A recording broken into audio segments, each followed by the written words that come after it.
Chip Reaves from BiggerMSP.com, and I've been talking to some of the smartest people I know, asking them how they see cloud computing changing the managed services business model.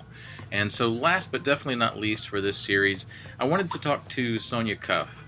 Sonia and her husband Tony are the owners of Computer Troubleshooters Aspley, an MSP in Australia. They've just recently won their third Franchisee of the Year award from Computer Troubleshooters, so Sonia, congratulations on that.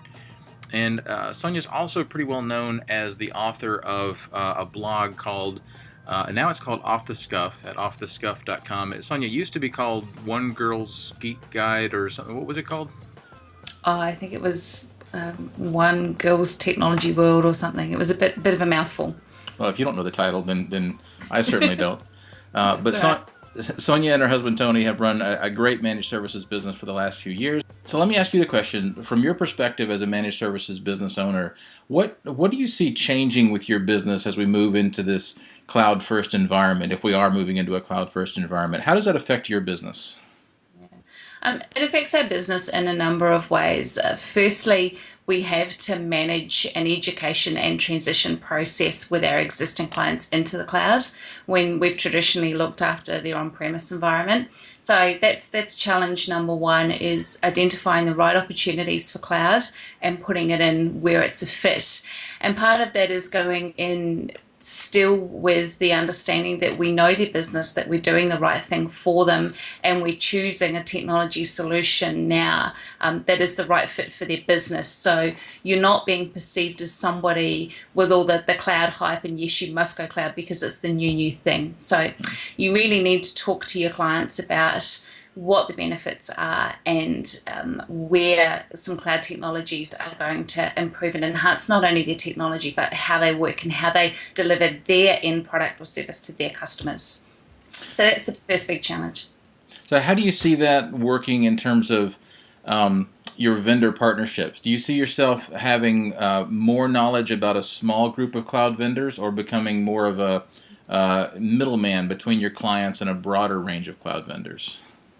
I think it really depends on which way you want to go, and it's like anything in our industry. You can be very platform independent in terms of what you recommend and what you sell. Obviously, that takes a lot more time and effort because you need to get up to speed technically with a range of different solutions, or you can very much focus on one solution and say, this is why I think that it's better than everything else out there.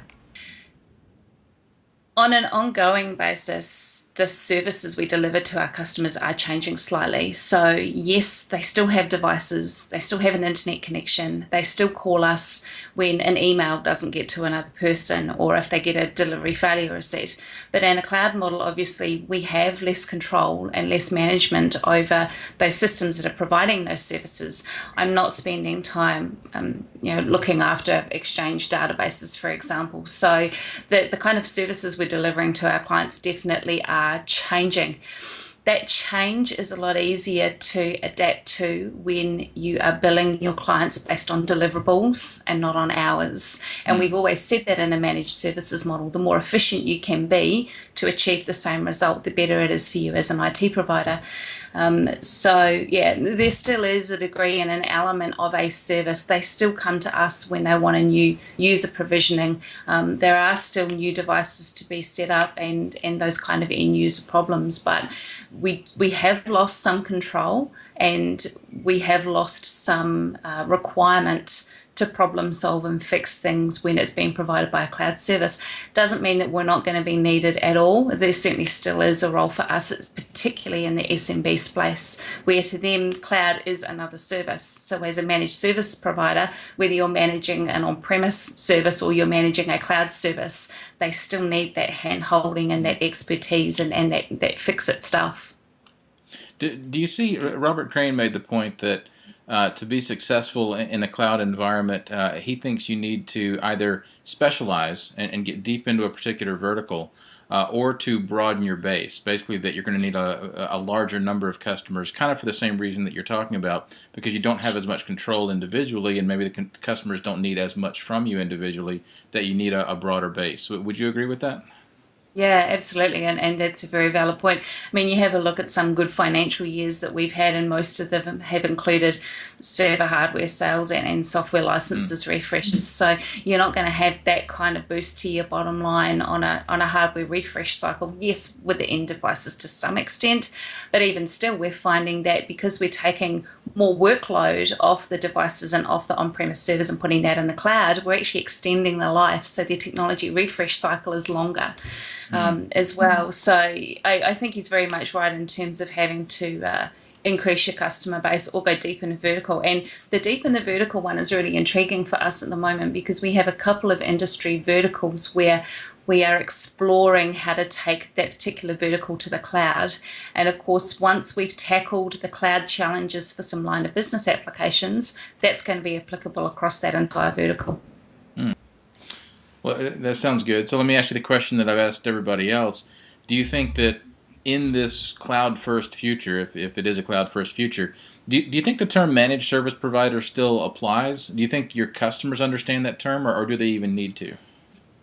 I don't think customers have ever understood that term. And as you said, I don't think they've actually needed to. When you've got the relationship and you're delivering what they expect and their business is running smoothly and seeing benefits from technology rather than just it's not breaking, then you have a good relationship with them regardless of what you call yourself. I don't think half of my customers would actually refer to me as their managed service provider. So it's a label that we tend to have given ourselves in the industry to maybe differentiate us from we react when the phone rings and we charge on an hourly rate. To the end customer, I really don't think it makes a difference. Yeah, it's true. I've never had a customer refer to me as their managed service provider, so that makes a lot of sense. So, Sonia Cuff, I really appreciate you being here. Guys, check out her blog at offthescuff.com. And that concludes this series of MSP conversations. I hope you guys have enjoyed them. I've enjoyed making them. It was great to get to talk to some really smart people and get their insights on where their business and my business is going to be going in the next few years.